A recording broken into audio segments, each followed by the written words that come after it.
Como criar uma mensagem, uma pregação na prática?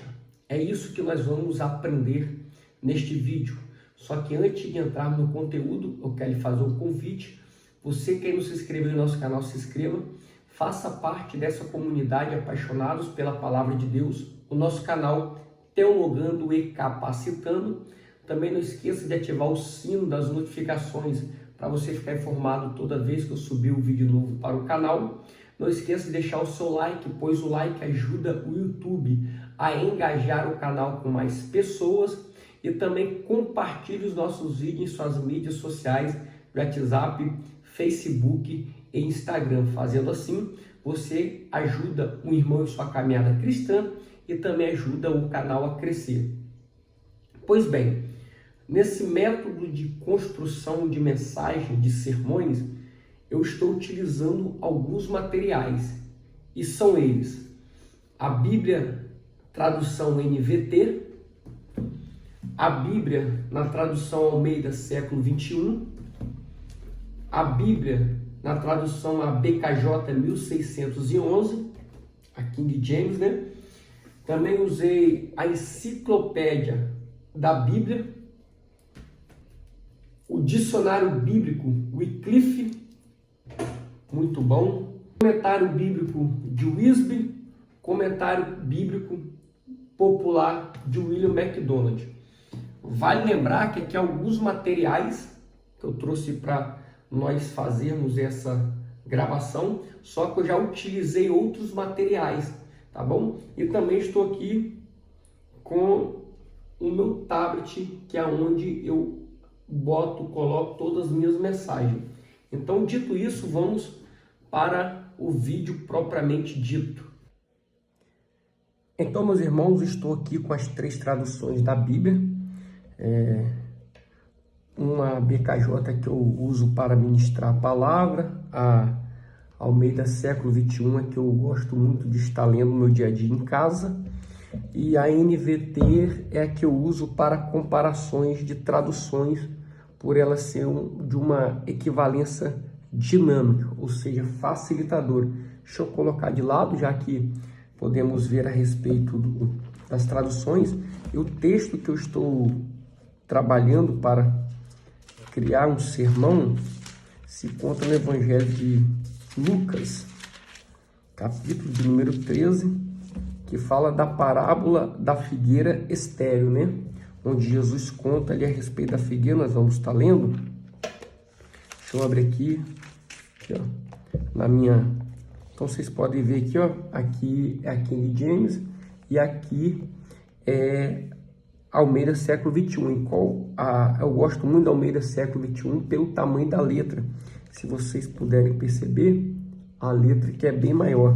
Então, todos nós conhecemos a parábola da figueira estéril, né? Que Jesus passa a contar a parábola logo após uma pergunta do povo judeu, onde eles vão dizer do massacre que Pilatos realizou ali com os galileus, onde o sangue deles foram misturado com o sangue do sacrifício, e eles estavam julgando que essa morte cruel era um juízo de Deus devido ao pecado de desagradar a Deus. Então Jesus disse que do mesmo modo, se eles não se arrependerem, grandes juízos viriam sobre ele. Aí Jesus começa a contar a parábola da figueira estéril.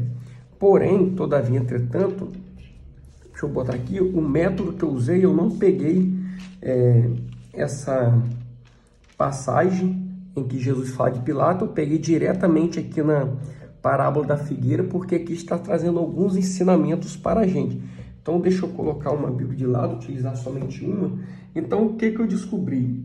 Deixa eu botar meu tablet aqui. Eu descobri através do primeiro da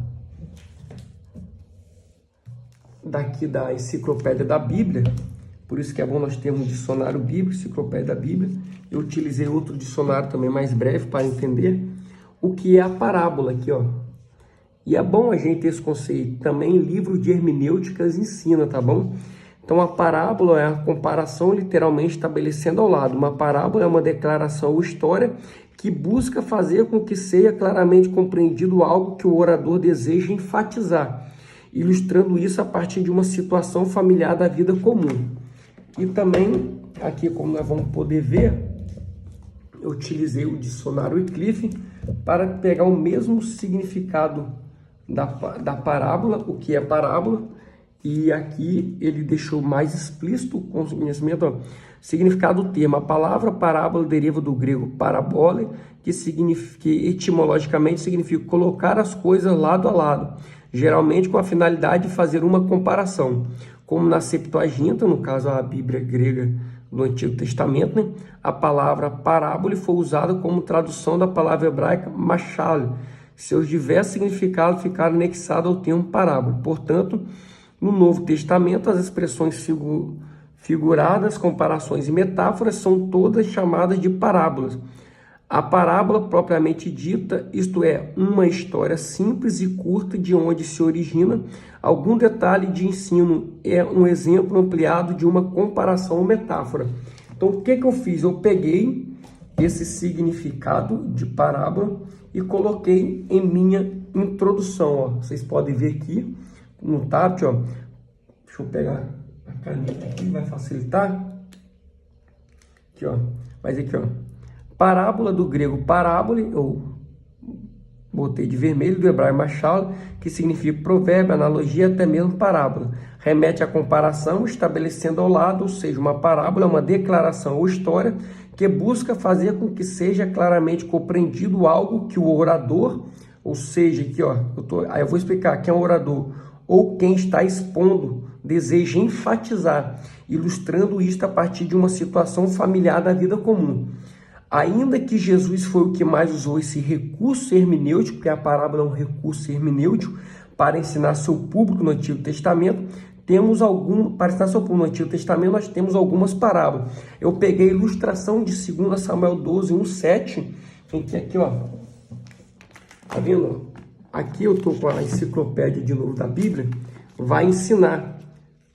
E eu já sabia, através da hermenêutica, né, que ali a passagem de Natan repreendendo o rei Davi, em 2 Samuel 12:7, é uma parábola. Aí eu coloquei aqui, ó, onde o profeta Natan repreende Davi, contando a parábola do homem rico, cheio de rebanho e manadas em grande número, que rouba a ovelhinha do homem pobre, que só tinha aquela ovelhinha.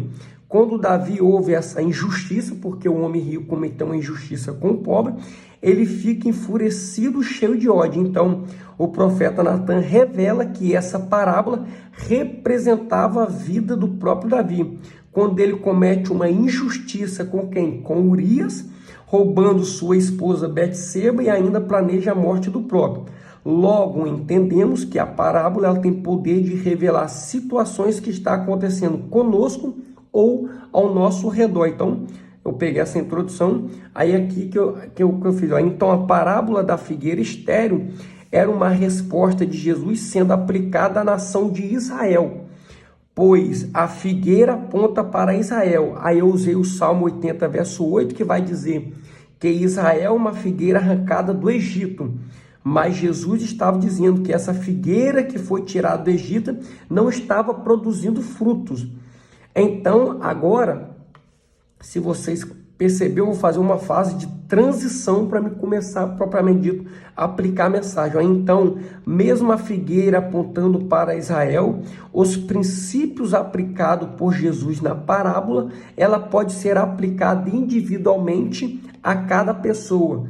Aí eu coloquei agora que eu quero ministrar algo para a igreja. Então, eu estou tirando do contexto hermenêutico histórico e vou trazer a aplicação para a igreja. Por quê? Porque por mais que nós sabemos que a figueira aponta para a nação de Israel em seu primeiro contexto, historicamente falando, toda a palavra de Deus ela é aplicável para a igreja, mas temos que saber como aplicar para a igreja. Aí eu vou pegar, se você perceber, essa figueira estava plantada em uma vinha, e isso era comum nos tempos, tá vendo? Então, e o que eu fiz? Eu utilizei o comentário bíblico popular, deixa eu botar aqui na página aqui do estudo, aqui ó, Bíblia Popular, vocês podem ver, o comentário de William MacDonald, eu utilizei ele, e também utilizei o comentário de Wisber, onde também ensina muitas coisas a respeito da figueira estéril. Tá vendo? Que vai começar aqui.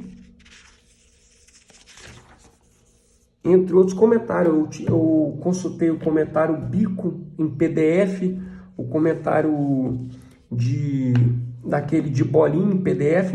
Aí, se nós vamos perceber, ela está plantada em uma vinha. Vinha é lugar onde tem produção, é lugar fértil, porque a terra é tratada, só que ela não estava produzindo. E aí eu estou dando início, aí eu estou botando aqui o significado da figueira, que no mês de março era o mês que as figueiras aqui, ó, tinham aqueles botões comestíveis, porque aí eu botei um texto paralelo, que Jesus, quando está voltando para Jerusalém, de acordo com Mateus 21:18, ele avista uma figueira à beira do caminho. Quando ele se aproxima, ele não encontra nenhum fruto, mas somente folhas.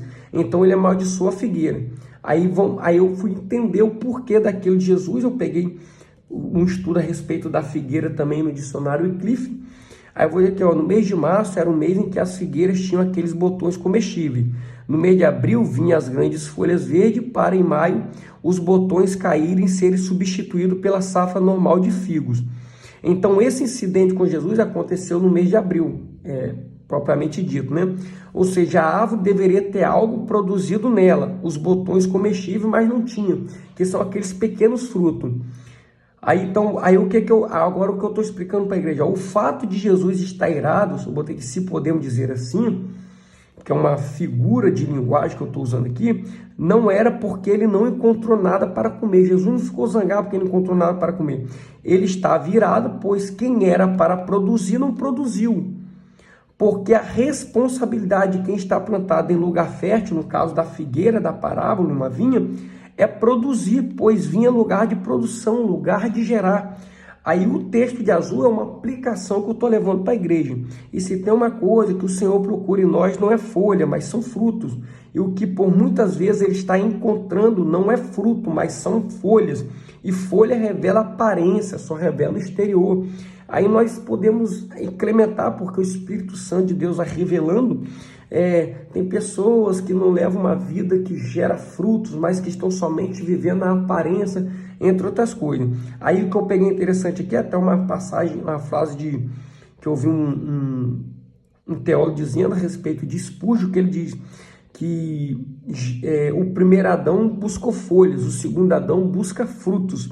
Aí quem gosta de folha é Adão, pois quando pecou, correu atrás de folhas para se esconder. Mas o meu Jesus, o último Adão, não está atrás de folha, não está atrás de aparência, ele está atrás dos frutos. Quem vive com a mente do primeiro Adão vai tentar levar uma vida de aparência, mas quem está com a mente em Cristo vai levar uma vida de produção, uma vida em que gera frutos e frutos de arrependimento. Então, vou prosseguindo aqui a parte 2, parte 1, parte 3, aqui, ó. Tá vendo? Então, eu estou prosseguindo, eu estou indo criando mensagem e uma conclusão. A pregação ela tem que ter início, meio e fim. Eu comecei com a introdução, tema, texto, introdução, as partes divisórias. Eu tenho que terminar com uma conclusão. Ainda está em processo de construção. É basicamente para vocês entenderem como funciona o processo da criação da mensagem. Querido, basicamente é isso. Que Deus possa te abençoar. E até o próximo vídeo. Em nome de Jesus, eu espero que esses conteúdos possam estar te abençoando. Até o próximo. Amém.